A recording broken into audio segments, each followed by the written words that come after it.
Detroit Lions fans, Detroit Den 313 back with another episode. Before we get going, you know what to do. Same as always. Hit that subscribe button if you haven't. If you have not hit the subscribe button, I just don't understand it. I don't understand it. So, and I've had a couple of people, some of our older subscribers have hit me up and said, hey, I don't even really understand what that subscribe thing you guys are talking about. How are people winning stuff and yada, yada, yada. So respect it, man.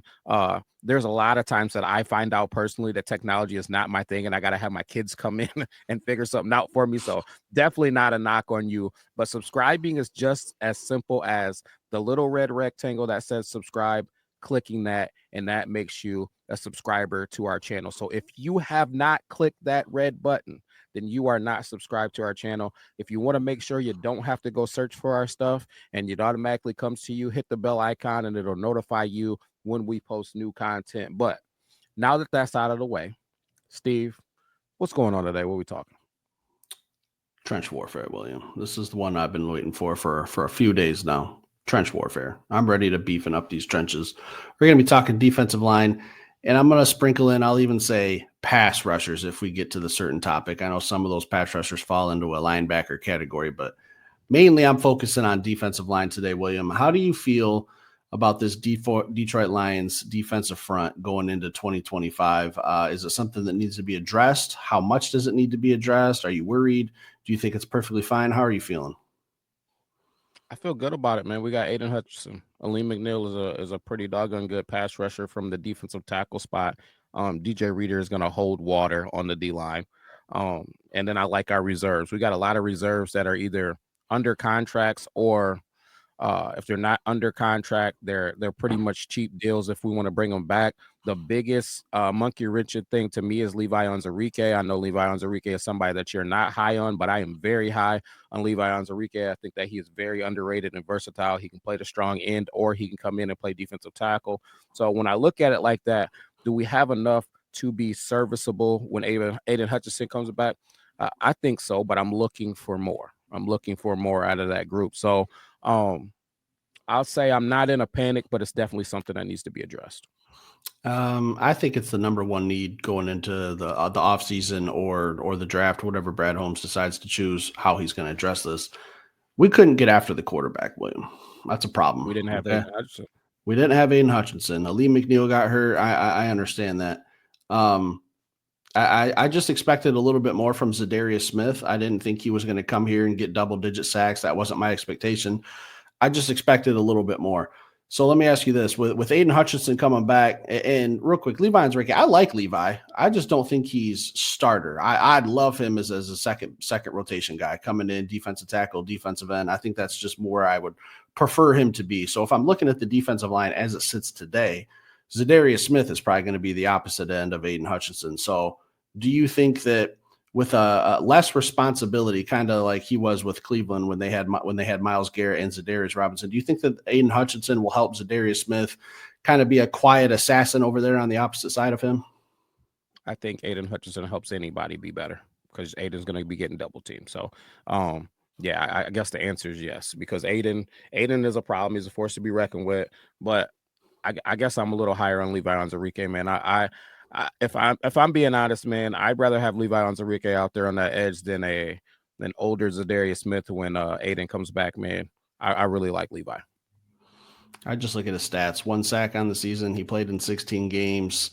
Not a lot of tackles. Not a lot of tackles for losses. I mean, what's the difference between Levi Onwuzurike and a Josh Paschal or a John Kaminsky?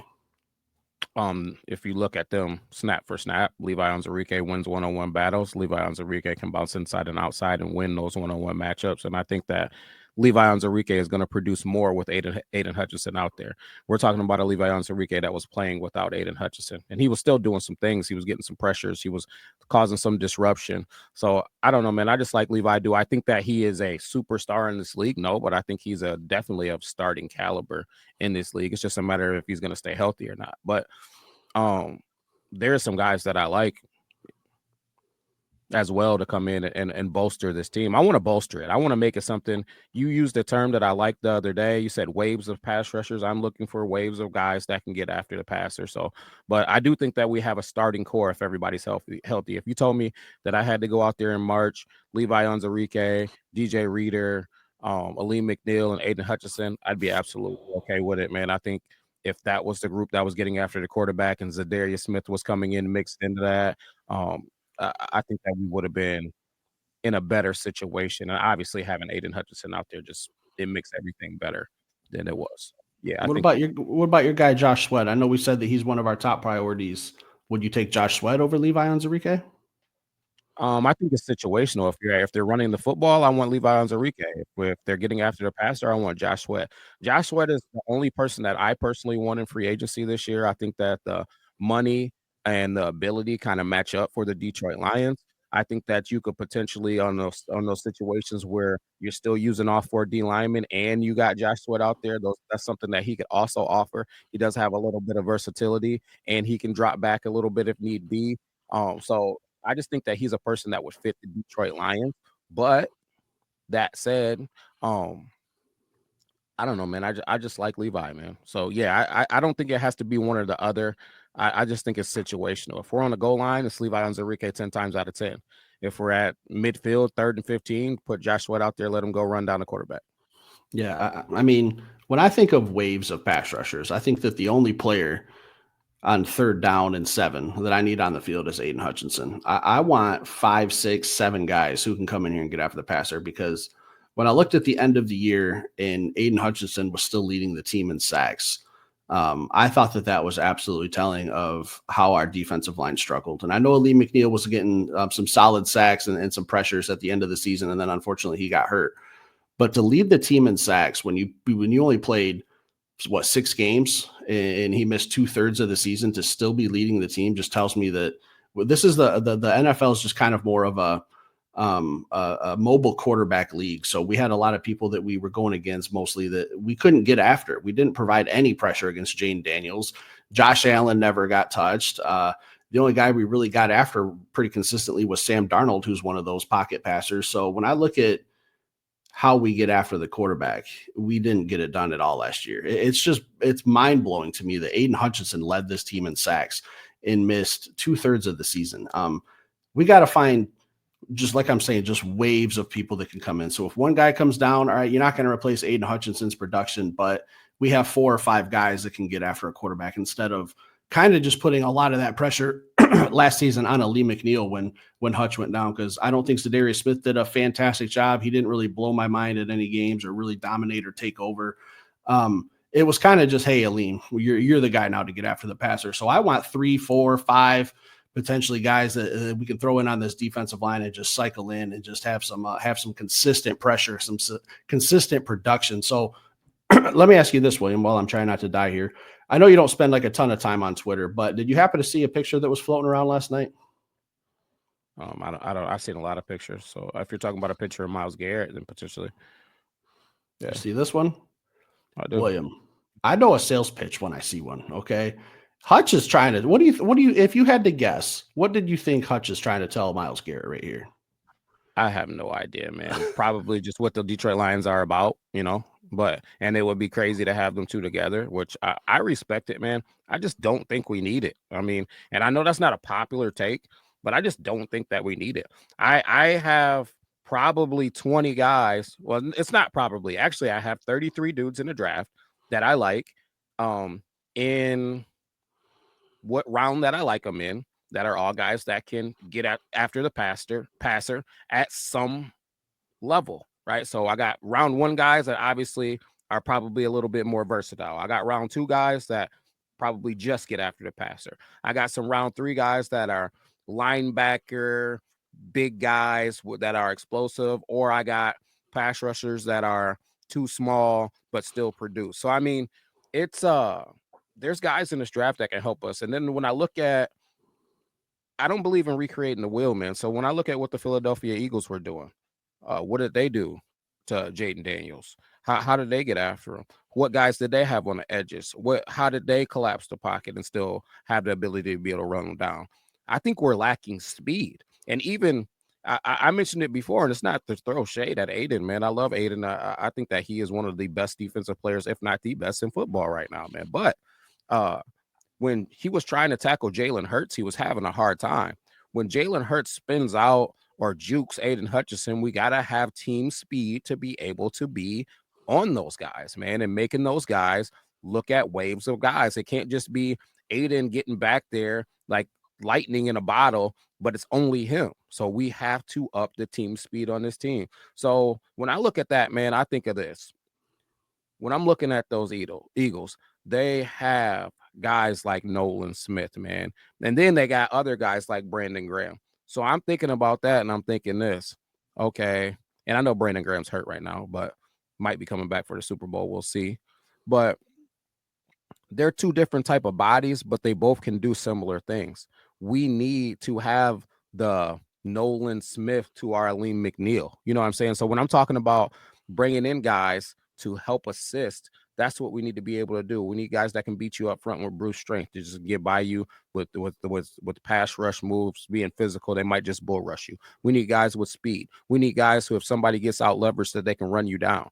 That's not what the Detroit Lions have, and it gets exposed when guys like Josh Allen come to town and they're running read option or RPO. Our guys are coming down, squeezing, and they're caught in limbo, and they just don't have enough speed to be able to corral these guys. You know what I'm ready for, William?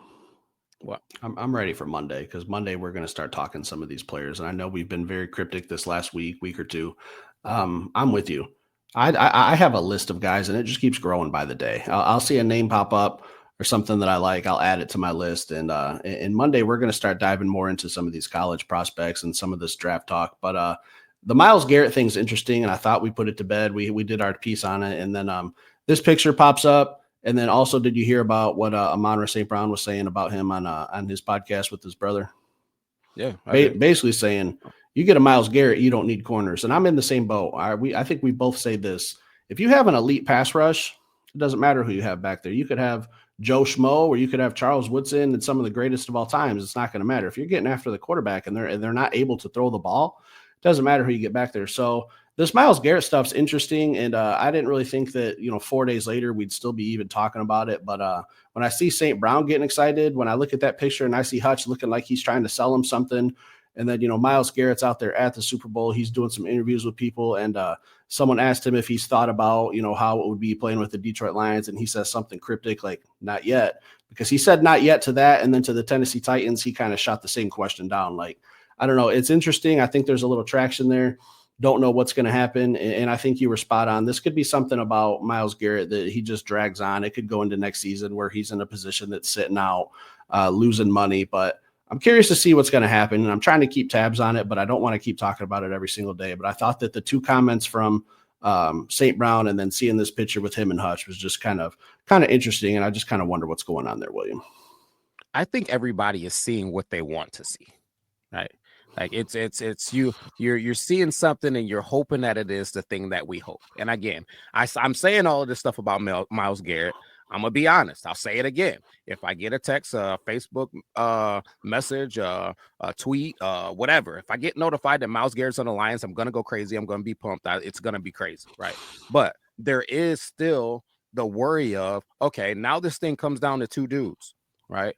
Now it's Aiden Hutchinson and Myles Garrett. One gets banged up, then we're back to the same situation we were in. Why risk that when I can go get four guys in this NFL draft? Like, why am I going to try? And I have these guys. The first one I got for 5 years. The rest of them I probably got for 4. So I just don't understand how to me, it just doesn't make sense. Get this dude on a 2-season rental. And then what are we looking at? Going back to square one with the Aiden Hutchinson that's 2 years older that you're now paying. Now we're back in a situation of trying to find who's going to be Batman for him. Is it going to be a guy in a draft that has to now get developed? Or you got to hope you hit a home run drafting number 32 if things went the way that you want it to? Just when I think about all of those things, does that make sense? Or does it make sense to go get a Josh Sweat and to go get a Joe Smo? I almost dropped the name. And go get a Joe Smo and another Joe Smo and another Joe Smo. And you got one of them for the next 5 years. So now you potentially find who you're going to have play opposite of Aiden Hutchinson for the next 5 seasons on a rookie deal. Right, which is going to allow me to sign Josh Sweat and maybe somebody else, maybe a linebacker I want, maybe the opportunity to be able to pay Kirby Joseph when it's time to pay Kirby Joseph, when it's time to pay Sam Laporta. Right, a lot of these guys are going to be coming up in 2027. People are getting money in 2027, right? That season is the season where people are going to need to be getting paid. That's when you're going to start losing guys. So that's when, okay, now it's time to pay those guys. Now, you know, that crazy draft that we had where all of those guys were in a draft and all of them produced, beside the only one I think that didn't produce was Jamar Jefferson. Everybody else is playing from that draft group. Now all of those guys are going to need to get paid. And while they're getting paid, then Myles Garrett can't get paid anymore. He drops off. And the guy opposite of Aiden Hutchinson is no longer there. Now you're drafting a rookie at pick 32, hoping that he is the guy to play opposite of Aiden Hutchinson. To me, I would rather say, listen, 2 years from now, the guy that we drafted this season is still on a rookie deal, and he's developed, and he's going into year 3 ready to show up and show out. That's what I'm hoping. So, and not only him, 2 other guys. And then the guy that you draft next season, because if we're talking about giving up 2 first-round picks for Myles Garrett, that dude's in year 2 of his contract, developed and ready to go out and play. So I don't know, man. 2 first-round picks is a big deal for me. I'm not ready to give up 2 first-round picks. I think that if we don't and we find good guys that can play high-level football, then it makes it way easier to handle these contracts. I understand what the Philadelphia Eagles are doing and what they've done and the trades that they've made and some of the cool stuff that they've done. I get it. I respect it. It is what it is. I'm just not with it. I'm with you. They've also, not that I apologize, but they also drafted really well too. But go ahead. I'm sorry. Yeah, well, I was going to say the Philadelphia Eagles really haven't made a bold trade in a while since A.J. Brown that I can think of. But what they have done is take risks on guys in the draft, like a Jalen Carter that had some character issues coming out. Jordan Davis, you know, how physically in shape was he when he was at the combine? And the same thing is said about Jalen Carter. Nolan Smith, is he a little too undersized? He's kind of in that weird range of having a position. What does he play? And the Eagles have found a way to make it work. I think Brad Holmes is more than capable of doing the same thing. And I'm with you on Myles Garrett. If I wake up tomorrow and he's a Lion, I'm absolutely ecstatic because I think we'll have 2 of the best pass rushers in the league. But my saying all this offseason has been trench warfare, and I just talked about it, having waves and waves of players coming in. Brad Holmes last year did something that was a little surprising in the draft. I was surprised that he took back-to-back corners at picks 1 and picks 2. And the second one, Ennis Rakestraw, we didn't even really see. So what I'm predicting and what I'm guessing that Brad Holmes is going to do is he's going to look at this defense and say, man, I was really putting it all together with practice squad guys. I'm going to go out and I'm going to double up on pass rushers this year. And we might have 3 elite pass rushers next season, and 2 of them might be rookies. And then you have Aiden Hutchinson, Ali McNeil. I think that sets the defense up for the future. I think I'm saying the same thing you are, just maybe some different words. Just 2 guys this season at pick 28 and pick 60. I think we could double up at defensive end, or a defensive end, a defensive tackle, or maybe a defensive end, an outside linebacker. And now you add those 2 guys to the roster with Aiden Hutchinson, with Ali McNeil, with DJ Reader, with Derek Barnes coming back. I think you just added potentially 2 more elite pass rushers, depending on who it are. And I got a list of guys too that I can't wait to talk about. So I'm with you. Myles Garrett is absolutely exciting, but we could set this team up for the next 10, 15 years if we just let Brad Holmes do what he does best. I think that's draft. I think if Brad Holmes hits home runs in any category of being a GM, it's evaluating college talent and how well it's going to transform into the NFL and getting high-level players. That's how he's built this team. That's how we turned it around so fast, by hitting in the draft. Amon-Ra St. Brown in the 4th round, Kirby Joseph. Aiden Hutchinson was kind of a gimme because the Jacksonville Jaguars made a huge mistake. Penei Sewell beefing up the offensive line. Let's just let Brad use his best ammunition, and that's draft picks. And we're not saying, you know, we're not all about those F them picks, and if Myles Garrett brings us a Super Bowl, we won't be happy. I think if we just want to play high-level football for the next 4, 5, 6, 7 years, you got to have those first-round picks, okay? Now, a lot of people just want 1 Super Bowl and to be done. If you want to go the route of the LA Rams and what they did with Matthew Stafford, that's fine. But I'm trying to build a dynasty here, Will. I want to be talking Super Bowls for the rest of my life, not just the next 2 seasons. Listen, if you're a person that's on the way out the door and you want to see a Super Bowl before you die, I get that. Yep, absolutely. But the other people, I don't feel like you're true Blue Lions fans. And maybe that's just me sitting on my high horse, whatever you want to call it. I've been a Lions fan my whole life. Some of it wasn't by choice. Then when I could choose who I liked, I continued to be a Lions fan. So I feel like I have a complete understanding of the struggle, decades of struggling and not winning, not making playoffs, going out in the first round. I don't want to win Super Bowl and then our team falls apart and we're right back to square one. Now, that's not what I want to see. I don't want to sacrifice and go sign dudes and rent dudes out and then go win a Super Bowl and then, but you know who does want to do that to me? The people who weren't at the Pontiac Silverdome, that the people that weren't watching the Detroit Lions until they started to be a hot team and it started to be fun to watch. They would love to see a Super Bowl and then go back to their normal life where they didn't care about the Detroit Lions anyways. Right. So, Matt, for those people, I get where you're coming from. To me, those are the people that are just like, no, man, sell it, do what you got to do to win the Super Bowl or whatever. But not me, man. I want to see a franchise do what good franchises do, which is draft, develop, and then watch those players produce, man. And that's all we need to do. We don't need to panic. We don't need to F the picks. We don't need to say, listen, man, we need to do whatever it takes to try to win right now. We need to draft well. We need to develop our talent, and we need to go watch that talent produce on the football field. Watch guys become the major names in the NFL instead of trying to get guys that are 30 years old, going to stay here for 2 years and then be out on a rental, or we get emotionally attacked and finally make a bad move, re-sign somebody and watch them fall apart, right? And the wheels come off of them while we're paying them 20, 25, $30 million, whatever the case may be. Don't want to see it, man. Keep signing our guys, keep developing our guys. We will be just fine, guys. Don't panic. Yeah, I'm envious of like teams like the Patriots and now the Chiefs that are just like every year it's like, oh yeah, we get to go to a Super Bowl. Like a lot of people are saying, I don't want to watch it because the Chiefs are in there so many times. Like they deserve to be there, like plain and simple. That's what I want the Detroit Lions to be. I want to be in the Super Bowl every single year. You don't get that by, I mean, I know the Chiefs are in a different position because they have Patrick Mahomes, so they can afford to gamble at different positions, and we're not built just like that. But I'm with you, Will. It's sexy to think about Myles Garrett. It's sexy to think about Max Crosby, but the price of that, and you never know what happens when we could go out and get 2, 3, maybe 4 guys in the draft and be just fine. Because I'm telling you, just a gut feeling. I really think Brad Holmes is going to be heavy, heavy, heavy on defensive line and pass rushers this year in the draft. And we might get a little sample of it in free agency. We don't know what he's going to do there. So once the free agency window opens, I think we'll have a little bit better of an idea of what we're going to really need going into draft day. So anything else for today, Will? I was just going to say, I think that's what Brad does, man. So if you think about it, how did this thing start? It started with him drafting Penei Sewell. And then what did he do? Back-to-back defensive tackle, right? Back-to-back. So what did we see him do last year? Back-to-back corner. Right? He's not afraid. And after trading for a corner too. Yeah, he's not afraid to continue to put his hand in a cookie jar if he thinks that is something that we need. So I wouldn't be surprised if we went back-to-back pass rusher. I wouldn't be surprised, and signed one in free agency. He's not going to continue to allow something that is a weakness for us be a weakness. It's going to get addressed one way or another, or a couple of ways, like you just said. It'll get addressed in the draft and free agency, or it'll get addressed in one or the other, but it's going to get addressed. And I'm strongly believing that Brad is going to find a way to make pass rusher strength next year. We are going to be a team that goes from not being able to get after the quarterback to really being able to get after quarterback. The biggest thing that we need to worry about is, can we keep teams from scoring 33 points? That's it.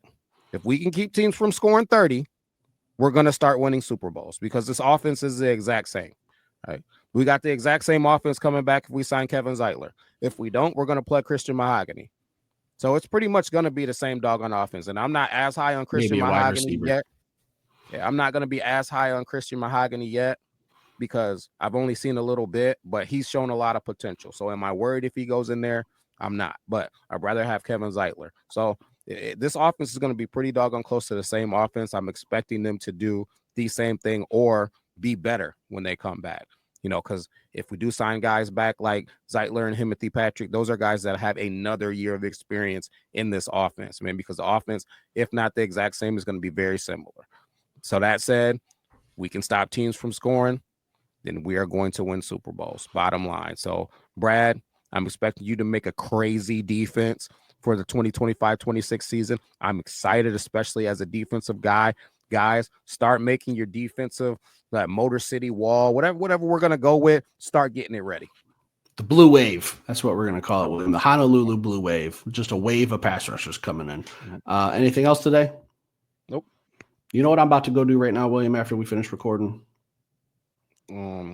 Probably go pack Myles Garrett's things, or Maybe. But I am headed to the store to go pick up that Detroit Lions jersey that we're going to be giving away once we hit 10,000 subscribers, which we are close. We need your guys' help. I'm literally going to put this video up. I'm hopping in my truck with my wife. We're going to go up to Rally House on West Road, and we're going to pick out maybe a couple jerseys, but for sure one. I'm trying to get that black Aiden Hutchinson jersey. Hit that subscribe button. When we get to 10K, we're going to do a monster giveaway. It's going to be one of our best ones yet. So you don't want to miss it. Hit that like button. We'll be back later with another show. Peace.